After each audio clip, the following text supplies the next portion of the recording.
All right, to begin our gumball machine, we are going to trace that plate on our white paper with pencil. We're going to do our best cutting to cut that circle out.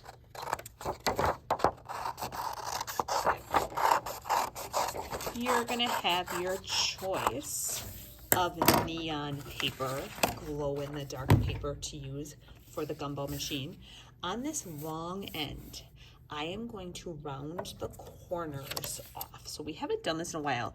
Remember, you can round by cutting a triangle and then cutting those little corners that are left. Or if you are feeling comfortable and you're okay with just rounding that way, you can do that. So that's our gumball machine base. We're going to glue our circle and our base together. So just with a little bit of glue across the top where we curved these lines together, I'm going to add some glue and I'm going to overlap them a little bit. I don't want it to be way down. I kind of want it just a little overlap. You should have some little scraps left. What I'm going to do with this tiny little scrap is I'm going to cut a shape. It could look like a flat trapezoid. It could be a tiny little rectangle. And I'm going to put that up at the top. If you've ever seen a gumball machine, this is the top that would open where they could put the gumballs in. At your table spots, you should have some black construction paper. We're going to cut our best rounded shape. This round shape is going to be the opening for our gumballs, where our gumballs will come out. So it's going to be kind of down at the bottom. I'm going to glue that down. So I have all of my cutting and gluing done. My last step, where I'm going to spend most of my art time today, is the stamping, the printing part. We have some printing circles, and we're going to dot that circle into the paint.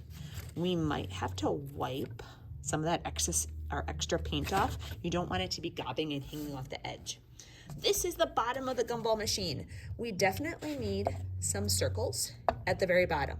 I have stamped 3 times before I have to get more paint. Remember, I don't want that gooing off the edge. I'm going to have to wipe some off. I'm going to stamp 1, 2, and 3, and I'm pushing kind of hard to make sure I get that nice circle shape. You can use as many of the colors as you would like today, or maybe you just have a gumball machine that has all the same color or a couple colors. I'm wiping off that extra.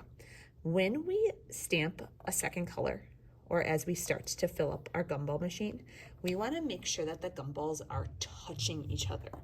If I stack these all up and go to the very top and just put one up here floating, that didn't make a nice circle. I'm going to fix that.